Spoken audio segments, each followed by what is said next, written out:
YCP లిస్టులు జగన్ మార్పుల చేర్పుల వ్యూహంతో ఏపీ రాజకీయాలు కాకరేపుతున్నాయి. నియోజకవర్గ ఇన్ఛార్జీల మార్పుతో అసంతృప్తుల జ్వాల రోజురోజుకు పెరుగుతోంది.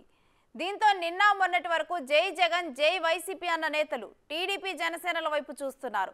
గోడ దూకేందుకు రంగం సిద్ధం చేసుకుంటున్నారు.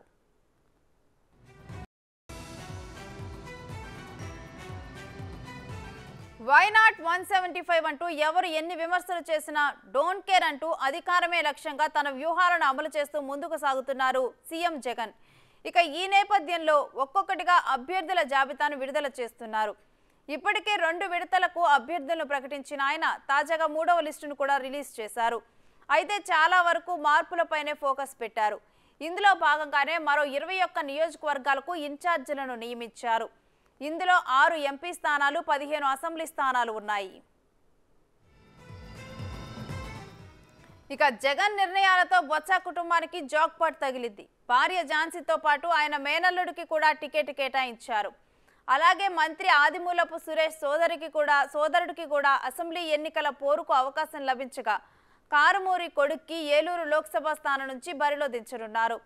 పెనమలూరు నుంచి మంత్రి జోగి రమేష్, రాయదుర్గం నుంచి గోవిందారెడ్డికి అవకాశం ఇచ్చింది వైసీపీ అధిష్టానం. బూచేపల్లికి మరోసారి ఛాన్స్ ఇచ్చారు. చిత్తూరు విజయానందరెడ్డి, రాజంపేట ఆకేపాటికి అవకాశం ఇవ్వగా కర్నూలు లోక్సభ సీట్ను మంత్రి జయరాంకి కేటాయించింది. ఇక పార్థసారథికి మొండి చేయి చూయించారు.